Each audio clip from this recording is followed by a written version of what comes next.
नमस्कार, आप देख रहे हैं उत्तराखंड 24x7 लाइव खबर आप तक। आइए आपको लेकर चलते हैं आज की कुछ खास खबरों की ओर। नंदा गौरा योजना के अंतर्गत फर्जी आय प्रमाण पत्र के 193 मामले आए सामने। जिलाधिकारी ने ऐसे आवेदनकर्ताओं के खिलाफ दिए FIR दर्ज कराने के निर्देश। मुख्य विकास अधिकारी प्रतीक जैन को विभिन्न माध्यमों से नंदा गौरा योजना के प्रथम तथा द्वितीय चरण के अंतर्गत आवेदनकर्ताओं द्वारा फर्जी आय प्रमाण पत्र संलग्न कर योजना में फर्जी तरीके से लाभ प्राप्त करने की शिकायतें प्राप्त हो रही थी। इनका संज्ञान लेते हुए मुख्य विकास अधिकारी प्रतीक जैन ने जिला कार्यक्रम अधिकारी को आय प्रमाण पत्रों की गहनता से जांच कर रिपोर्ट प्रस्तुत करने के निर्देश दिए थे। मुख्य विकास अधिकारी शनिवार को विकास भवन रोशनाबाद में जिला कार्यक्रम अधिकारी सुलेखा सहगल ने आय प्रमाण पत्रों की जांच के लिए दिए गए निर्देशों के क्रम में जांच उपरांत अपनी रिपोर्ट सौंपी, जिसमें यह तथ्य सामने आया कि महिला सशक्तिकरण एवं बाल विकास विभाग में द्वितीय वर्ष 2022-2023 में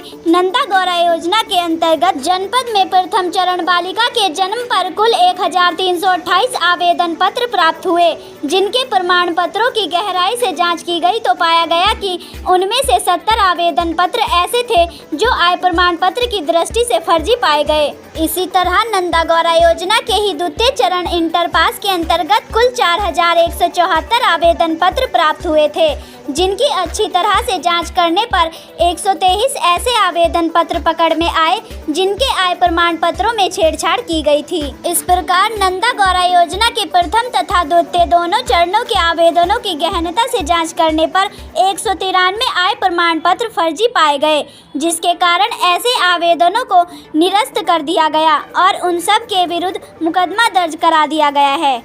अब ये लोगों को पता नहीं है, मैं सबको बताना चाहूंगा कि आजकल कोई भी ई सर्विसेज के माध्यम से तहसील से कोई भी प्रमाण पत्र जारी हो, चाहे वो जाति प्रमाण पत्र हो, चाहे आय प्रमाण पत्र हो, चाहे डोमिसाइल हो, जो भी तहसील से या कोई भी सरकारी विभाग से जारी होता है वो ऑनलाइन होता है और उसका तुरंत eservices.uk वाला जो पोर्टल है उस पर वेरीफाई भी किया जा सकता है और कोई भी कर सकता है कि वो प्रमाण पत्र सही है या नहीं उस एप्लीकेशन नंबर से।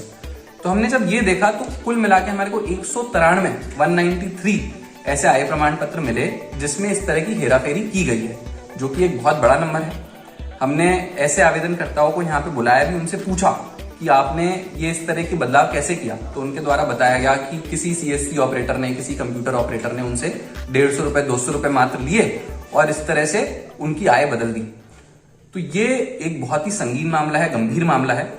जिसने इस तरह का हेरफेर किया है, अब क्योंकि ये सरकारी डॉक्यूमेंट और सरकारी लाभ लेने के लिए उन्होंने इन डॉक्यूमेंट्स को यूज किया है और ये जो डॉक्यूमेंट है ये एक प्रमाण पत्र है जो तहसील द्वारा निर्गत किया गया है, तो ये फॉर्जरी यहाँ पे सभी डॉक्यूमेंट्स में की गई है। तो जिसने एप्लीकेशन की है उसके खिलाफ तो हम FIR करेंगे ही, उसमें फॉर्जरी की FIR करेंगे, 420 का केस दर्ज करेंगे, सरकारी डॉक्यूमेंट्स में हेराफेरी का केस दर्ज करेंगे।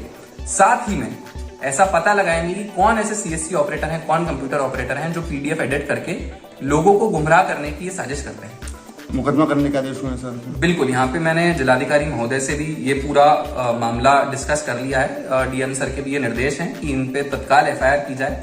तो विभाग द्वारा हम ये सारे जो 193 प्रकरण हमारे को मिले हैं इन सब पे FIR करेंगे। आगे कोई भी सरकारी योजना का जो भी लाभ लेते हैं, जैसे समाज कल्याण में भी बहुत सारे लोग पेंशन के लिए अप्लाई करते हैं, आवेदन करते हैं, वहां पे भी इसी तरह के बहुत सारे प्रमाण पत्र हैं जो लोगों को लगाने होते हैं। तो उसको भी बहुत अच्छे से गंभीरता से एक बार फिर से वेरीफाई किया जाएगा। जो पहले से ऑलरेडी पेंशन पा रहे हैं उनके भी डॉक्यूमेंट्स को वेरीफाई किया जाएगा, ताकि ये पता लगाया जा सके कि किसी ने गलत प्रमाण पत्र तो नहीं सबमिट कर दिया, एडिट करके तो सबमिट नहीं कर दिया। तो ये बहुत गंभीर मामला है। मुझे लगता है कि इसको न केवल जिला स्तर पर बट राज्य स्तर पर भी बहुत सीरियसली लेना चाहिए और सभी को ये मैसेज जाना चाहिए कि कोई आपको बेवकूफ बनाने की कोशिश कर सकता है अगर वो आपको बोले कि एडिट कर देगा वो आपका प्रमाण पत्र, लेकिन जो ओरिजिनल डॉक्यूमेंट आपको मिला है वो उसका रिकॉर्ड सरकारी कार्यालय में और लोगों के लिए भी वेबसाइट पे हमेशा उपलब्ध है।